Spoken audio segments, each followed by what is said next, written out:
साथियों नमस्कार, आप सभी का आपके अपने YouTube चैनल अपनी देव एकेडमी में स्वागत है।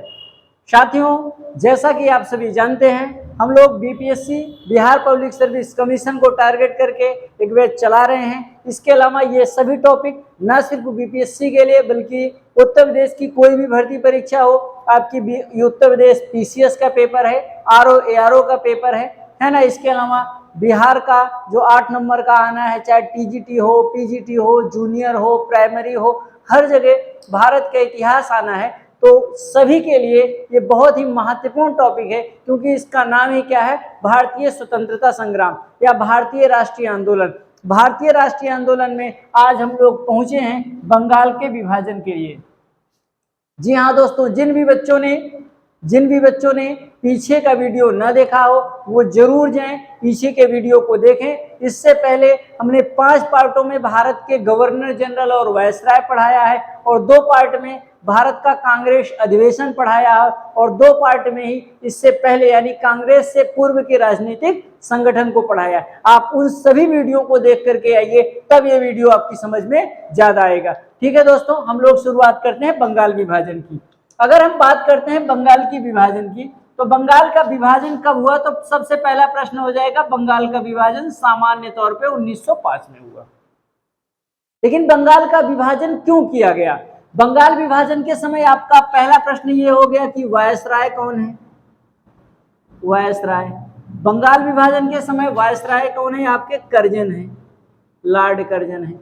बंगाल विभाजन कब हो रहा? 1905 में। और बंगाल विभाजन यही देख लेते हैं रद्द कब हुआ। बंगाल विभाजन रद्द कब हुआ? 1911 ईस्वी में। ध्यान देना, बंगाल विभाजन रद्द कब हो रहा है? 1911 ईस्वी में। लेकिन बंगाल विभाजन हो कब रहा है? 1905 ईस्वी में। जब बंगाल विभाजन रद्द हो रहा है तो उस समय आपका भारत का वायसराय कौन है? लॉर्ड हार्डिंग, क्योंकि हार्डिंग बमकांड 1912 में हुआ था। हार्डिंग के समय में जब दिल्ली दरबार लगा था 1911 में, तृतीय दिल्ली दरबार, उसी समय ये बंगाल विभाजन रद्द किया गया। 2 प्रश्न सामान्य। बंगाल विभाजन के समय भारत का वायसराय कौन है? Lord Curzon. और बंगाल विभाजन रद्द कब हो रहा? 1911 ईस्वी में, लॉर्ड हार्डिंग के समय में। क्या जरूरत पड़ गई कि बंगाल का विभाजन किया जाए? मूल कारण क्या था? बताने को तो मूल कारण प्रशासनिक कारण था, लेकिन प्रशासनिक कारण के साथ साथ राजनीतिक भी कारण थे। होता यह है कि 1903 ईस्वी में, एक बड़ी बात है, 1903 ईस्वी में कर्जन ने 1903 ईस्वी में कर्जन ने बंगाल विभाजन की भूमिका बनाई। बंगाल विभाजन की भूमिका बनाई। लेकिन जनता का इतना ज्यादा विद्रोह हुआ कि इसको जैसे तैसे वहीं दबा दिया गया। बंगाल विभाजन हुआ नहीं। पुनः 1905 ईस्वी में बंगाल विभाजन किया गया। बंगाल का विभाजन किया गया। बंगाल का विभाजन किया गया। बंगाल के विभाजन को प्रशासनिक आधार बनाया जा रहा है। अच्छा, कारण क्या था? उस समय 3 प्रेसिडेंसियां थी। 3 प्रेसिडेंसी, बंगाल वाली, मद्रास और मुंबई। बंगाल यानी कलकत्ता। तो ये जो थी सबसे बड़ी थी। कारण ये था कि यहां प्रशासन करना, शासन करना सरकार के लिए दुष्कर हो रहा था। शासन करना यहां कठिन था। इसी वजह से क्या किया गया? बंगाल का विभाजन किया गया। और दूसरा पर्दे के पीछे कारण यह था कि लोगों के आपसी जो एकता है वो समाप्त हो जाए। इस वजह से भी बंगाल का विभाजन किया गया। बंगाल विभाजन की रूपरेखा कब तैयार की जा रही है? आगे देखिए ऑफिशियली तौर पे। अगला पॉइंट,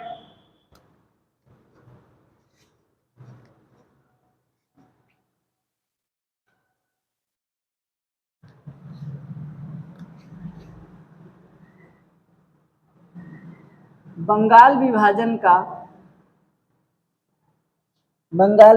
का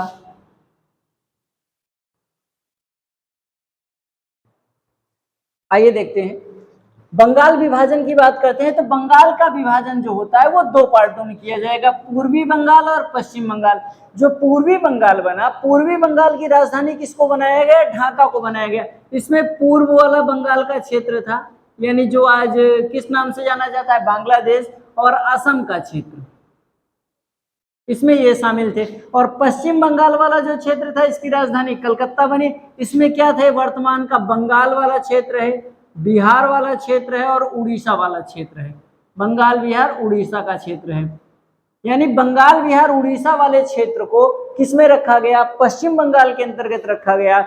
और पूर्वी बंगाल यानी बांग्लादेश और असम के क्षेत्र को पूर्वी बंगाल के अंतर्गत रखा गया। इसमें होता क्या है कि एक तरफ ज्यादा मुस्लिम थे, एक तरफ ज्यादा हिंदू थे। लगभग यहाँ की जनसंख्या 8 लाख के आसपास थी, तो 3 लाख के आसपास कर दिया गया पूर्वी बंगाल के आसपास और 5 लाख के आसपास कर दिया गया पश्चिम बंगाल के आसपास, जिससे लोगों की जो एकता है वो टूट जाए।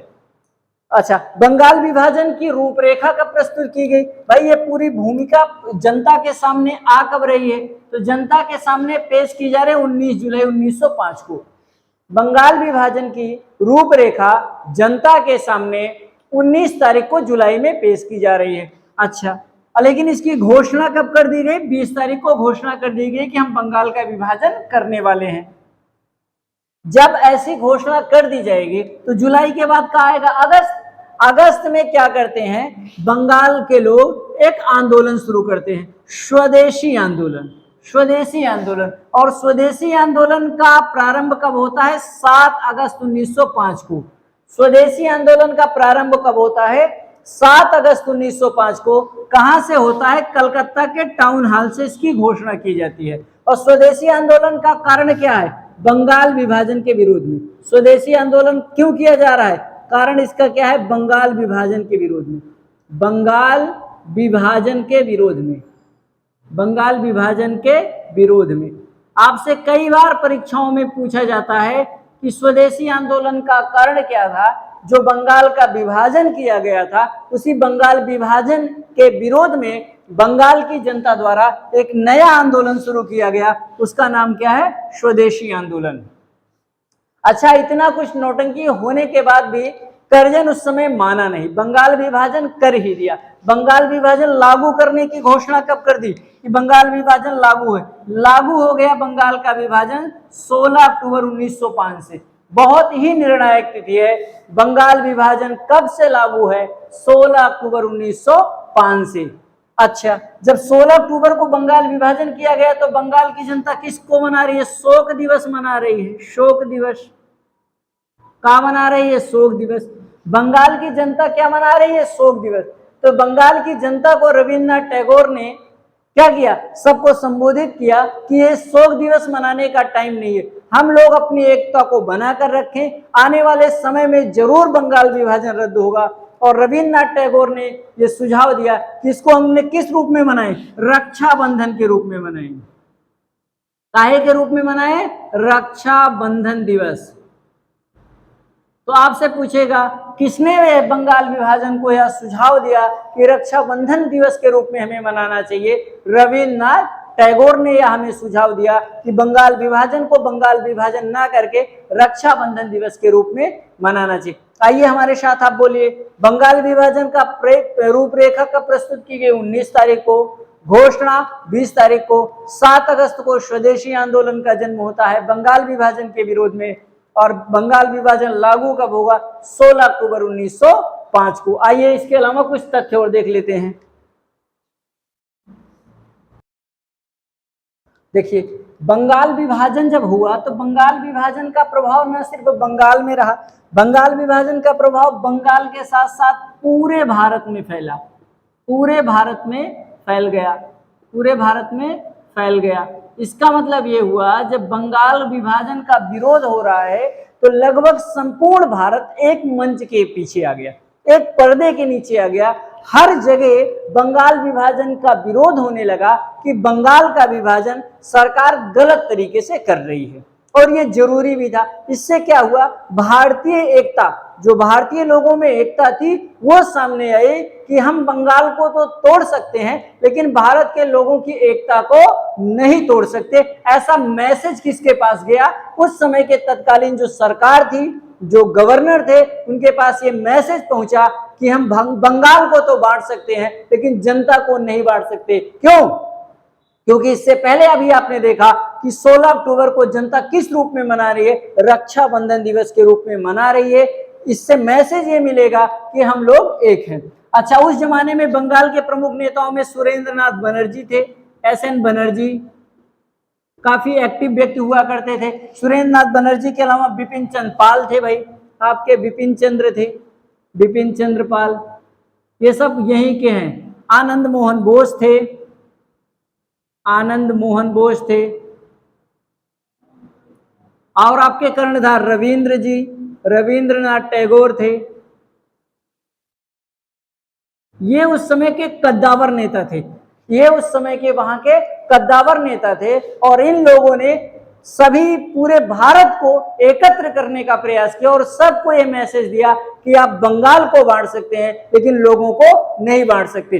धीरे धीरे इसी का प्रभाव है कि यह बंगाल विभाजन का विरोध न सिर्फ बंगाल में हुआ बल्कि पूरे भारत में होने लगा और जगह जगह छोटे छोटे राजाओं ने, छोटे छोटे क्रांतिकारियों ने इसका नेतृत्व किया। आपसे प्रश्न पूछा जाता है कि कहां पर किसने किया? बंगाल से तो इन लोगों ने किया नेतृत्व। महाराष्ट्र नेतृत्व तिलक किया। बाल गंगाधर तिलक का नाम सुने हैं? ये कब सामने आ रहे हैं? जब बंगाल का विभाजन हो रहा है, उसके विरोध में पूरी तरह से आगे तिलक महोदय। पंजाब से आपके लाला लाजपत राय, देखो लाल, बाल और कहां गए ये पाल, तीनों आ गए ना, लाल बाल पाल, लाला लाजपत राय है ना, बाल गंगाधर तिलक और बिपिन चंद्र पाल। तिलक जी कहां के हैं? महाराष्ट्र के हैं। लाला लाजपत राय कहां के हैं? पंजाब के हैं। और बिपिन चंद्र पाल कहां के हैं? ये बंगाल के हैं। तीनों लोग अब आपको मिल गए हैं। यूपी से, बहुत इंपॉर्टेंट उत्तर प्रदेश के लिए, यूपी से स्वामी श्रद्धानंद ने नेतृत्व किया। मद्रास से चिदम्बरम पिल्ले ने नेतृत्व किया। दिल्ली से सैयद हैदर रजा ने नेतृत्व किया। इन लोगों ने क्या किया था? बंगाल विभाजन का पूरी तरह से विरोध किया और इसी का परिणाम 4 साल बाद, 5 साल बाद मिलेगा कि बंगाल विभाजन को रद्द किया गया। इससे अलावा और कुछ चीजें हैं, देखते हैं। अगला प्रश्न देखिए, आगे कह रहा है कि जब बंगाल विभाजन हो रहा है, बंगाल में भारत सचिव कौन है? बंगाल विभाजन के समय जो बंगाल में भारत का सचिव बनाया गया है उसको कार्लाइल को बनाया गया है। ध्यान देना ये प्रश्न। अब ये सारे फैक्ट हैं, इनको एक जगह लिख लेना नोट्स में जरूर। बंगाल में, बंगाल विभाजन के समय भारत सचिव कौन है? आपका कार्लाइल है। उस समय बंगाल का लेफ्टिनेंट कौन है, कर्नल कौन है? सर एंड्रूज फ्रेजर है। और फिर ये कहता है कि बंगाल विभाजन के समय सबसे पहले किसने ये सुझाव दिया कि हमें विदेशी वस्तुओं का क्या करना चाहिए? बहिष्कार करना चाहिए। विदेशी वस्तुओं के बहिष्कार की बात कृष्ण कुमार मित्र ने कही। फिर अगला प्रश्न है, स्वदेशी आंदोलन से जुड़ा ब्रिटिश पत्रकार कौन था? एच.डब्ल्यू. नेविल्सन का नाम मिलता है। आपसे कई बार परीक्षाओं में पूछा गया है स्वदेशी आंदोलन या बंगाल विभाजन के समय विदेशी ब्रिटिश पत्रकार कौन था जिसने इस पूरी घटना को कवर किया और उसकी जानकारी दी? यहाँ पे नाम आ जाएगा एच.डब्ल्यू. नेविल्सन का। अगला है, स्वदेशी आंदोलन का राष्ट्रीय गीत क्या था? वंदे मातरम। यही वंदे मातरम जिसको किसने लिखा था? बंकिम चंद्र चटर्जी ने लिखा था। यही स्वदेशी आंदोलन का राष्ट्रीय गीत बना। आप कमेंट बॉक्स में जरूर बताएं कि वंदे मातरम सर्वप्रथम कब, कहां और कांग्रेस के किस अधिवेशन से गाया गया। अगला है, बंगाल विभाजन के अवसर पर रविंद्रनाथ टैगोर ने अमार सोनार बांग्ला गीत लिखा। यही अमार सोनार बांग्ला गीत बाद में क्या बना? बंगाल जो क्या नाम इसका, पूर्वी बंगाल यानी बांग्लादेश का राष्ट्रीय गीत बना। बांग्लादेश का क्या बना? बांग्लादेश का राष्ट्रीय गीत बना। बांग्लादेश का राष्ट्रीय गीत बना। राष्ट्रीय गीत बना। बांग्लादेश का राष्ट्रीय गीत क्या है? अमार सोनार बांग्ला। किसने लिखा था? रविंद्रनाथ टैगोर ने लिखा। आगे इसके अलावा कुछ कथन निष्कर्ष हैं जो बंगाल विभाजन के बारे में लोगों ने कहे, आइए उसको देख लेते हैं। आइए देखते हैं आगे। कह रहा है कि हमारा उद्देश्य आत्मनिर्भरता है, भिक्षावृत्ति नहीं। उस समय बंगाल विभाजन के समय जनता को मोटिवेट करने के लिए कहा कि हम बंगाल विभाजन किया गया तो हम किसी से भीख थोड़ी ना मांगेंगे कि बंगाल विभाजन रद्द कर दो, हम आत्मनिर्भर हैं, हम अपने आप से स्वयं लड़ करके क्या करेंगे, बंगाल विभाजन को रद्द करा लेंगे। ऐसा मोटिवेशन कौन दे रहा है? तिलक। तिलक का मतलब कौन हो गया? वही आपके बाल गंगाधर तिलक, बाल गंगाधर तिलक। यही कह रहे हैं क्या कि हमारा उद्देश्य आत्मनिर्भरता है, भिक्षावृत्ति नहीं, किसी से हम भीख नहीं मांगेंगे। कौन कह रहा है? तिलक लगाकर। यानी आपको याद करना है, तिलक लगाकर भीख नहीं मांगेंगे, भिक्षावृत्ति नहीं है, तिलक लगाएंगे तो पंडिताई करके धन कमा लेंगे। अगला है बंगाल विभाजन हमारे घाव पर नमक की तरह है। किसने कहा नमक? गोपाल कृष्ण गोखले, गांधी के गुरु गोखले, इनका पूरा नाम है गोपाल कृष्ण गोखले, गोपाल कृष्ण गोखले। किसने कहा नमक हमारा विभाजन यानी बंगाल का विभाजन हमारे घाव पर कैसा है? नमक की तरह है। इसको किसने कहा? गोखले महोदय ने कहा, गोपाल कृष्ण गोखले ने कहा। अगला है बंगाल का वास्तविक जागरण बंगाल विभाजन के बाद शुरू होता है, भारत का वास्तविक विभाजन यानी जागरण बंगाल विभाजन के बाद शुरू होता है। यह किसने कहा? महात्मा गांधी ने कहा। महात्मा गांधी ने क्या कहा कि भारत का वास्तविक जागरण किसके बाद शुरू होता है? जब बंगाल का विभाजन होगा। सही तो जनता अब जागी है, सही तो जनता अब जो है अंग्रेजी को नीतियों से जागी है कि हमें क्या करना चाहिए। ये किसने बताने का प्रयास किया? गांधी जी ने कहा। गांधी जी ने एक चीज। अगला है बंगाल विभाजन बेहद निर्मम भूल है। इसको भी कौन कह रहा है? गोपाल कृष्ण गोखले ने कहा। गोखले ने दो चीजें कहा, नमक घाव पर नमक की तरह है और ये भूल है। ध्यान देना, नमक और निर्मम भूल किसने कहा था? आपके गोपाल कृष्ण गोखले ने कहा। और एक है सुरेंद्र नाथ बनर्जी, इन्होंने कहा यह विभाजन हमारे ऊपर वज्र की तरह है। वज्र बनर्जी, ध्यान देना, याद करने का तरीका, वज्र बनर्जी, भूल गोखले और नमक गोखले, भिक्षा तिलक और एक बच रहा है महात्मा गांधी वास्तविक जागरण। ये 5 परिभाषाएं हैं, ये जरूर परीक्षाओं में आती हैं। अब ये मत कहना कि ये किस परीक्षा के लिए है। ये भारतीय राष्ट्रीय आंदोलन एक ऐसा टॉपिक है, अगर आधुनिक इतिहास सिलेबस में दिया गया है तो राष्ट्रीय आंदोलन जरूर पढ़ के जाना। सभी भर्ती परीक्षाओं के लिए ये बहुत इंपॉर्टेंट है। कुछ इससे जुड़े 1905-6 के समय में घटनाएं घटी, कुछ उनको भी देख लेते हैं। होता क्या है, 1907 के बाद ये धीरे धीरे आंदोलन धीमा हो जाता है। क्यों? कांग्रेस के अंदर खुद ही फूट गई, कांग्रेस 2 गुटों में बट जा रही है, गरम दल और नरम दल। इस वजह से कांग्रेस में थोड़ा फूट जाने पड़ने के कारण धीरे धीरे आंदोलन ये धीमा हो गया। आगे देखते हैं, आगे देखिए, कह रहा है कि बंगाल नेशनल कॉलेज की स्थापना उस समय रविन्द्रनाथ टैगोर के नेतृत्व में हो रही है। एक अब कुछ संगठन है जो उससे जुड़े हैं, फैक्ट हैं, बंगाल के समय स्थापित किए गए आंदोलन के समय। कह रहा है कि बंगाल नेशनल कॉलेज की स्थापना रविन्द्रनाथ टैगोर ने की 1906 का समय है। समय क्या है? 1906 ईस्वी में बंगाल नेशनल कॉलेज की स्थापना हो रही है। कारण यह है कि जब स्वदेशी वस्तुओं के उपयोग पर बल दिया गया तो लोगों ने क्या है, विदेशी स्कूलों में पढ़ना भी छोड़ दिया, विदेशी वस्तुओं का बहिष्कार किया। तो पढ़ने लिखने के लिए बच्चों को क्या करेंगे, अपने निजी कॉलेज की आवश्यकता होगी। इस वजह से बंगाल नेशनल कॉलेज की स्थापना रविन्द्रनाथ टैगोर ने 1906 में की। अगला, राष्ट्रीय शिक्षा परिषद का गठन उस समय सद्गुरुदास बनर्जी ने किया। यह भी 1906 ईस्वी में राष्ट्रीय शिक्षा परिषद की स्थापना बंगाल में हो रही है। कौन कर रहे हैं? सद्गुरुदास बनर्जी कर रहे हैं। अगला प्रश्न, Indian society of oriental arts, Indian society of oriental arts की स्थापना अवनींद्रनाथ टैगोर ने की। और इसमें ऐसे बच्चों को क्या किया जाता था, जो बढ़िया आर्ट बनाते थे उनको पुरस्कृत किया जाता था, उनको स्कॉलरशिप दी जाती थी। एक प्रश्न यहाँ से बनता है कि इस संगठन के अंतर्गत पहले स्कॉलरशिप पाने वाले व्यक्ति का क्या नाम है? तो